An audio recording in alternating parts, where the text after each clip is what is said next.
হরে কৃষ্ণ, জয় শিল প্রভুপাদ। ভগবানই সর্বনাশী কাল। কাল ভগবানের আরেকটি রূপ। ভগবদ্গীতায় ভগবান শ্রীকৃষ্ণ স্বয়ং বলেছেন, কাল অস্মিন অহম, আমি সর্বনাশী কাল।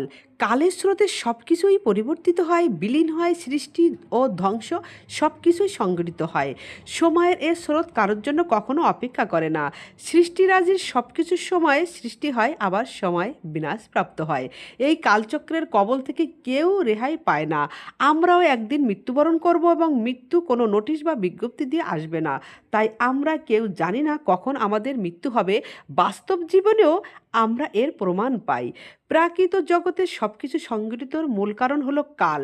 কালের প্রভাবেই দেহের জন্ম, বৃদ্ধি, স্থিতি, ধ্বংস, বৃদ্ধি, ক্ষয়, মৃত্যু ঘটে। কালের স্রোতের আজ যে রাজা, কাল সে ফকির, আজ যে দেবতা, কাল সে নর বা অন্য কোনো দেহধারী জীব। আলেকজান্ডার, নেপোলিয়ান, হিটলারের মতো বহু প্রভাবশালী ব্যক্তি কালের প্রভাবে আজ হারিয়ে গেছেন। তাই কে বলতে পারে এখনও ধর্মকর্মের সময় হয়নি, কিন্তু কালের স্রোতে যে কোনো সময় মৃত্যু আসতে পারে। যে কোনো বয়সে মানুষই যে কোনো সময় মৃত্যুবরণ করতে পারে। হাসপাতালে শুধু বৃদ্ধরাই ভর্তি হন না, এমনও হতে পারে যে সিগারেটের শেষ টানটুকু পর্যন্ত দেওয়ার সময় থাকবে না। ভগবান কাল বা মৃত্যুরূপে যে কোনো সময় আসতে পারেন। জড়জাগতিক যত ধন সম্পদ প্রতিষ্ঠায় অর্জিত হোক না কেন, দুঃস্বরূপী মৃত্যু সবসময় একসময় হরণ করবেই।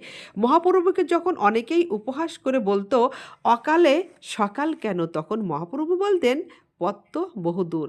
তাই আমরা সবসময় ভগবানের নাম স্মরণ করব। হরি বল। জয় শিল প্রভুপাদ।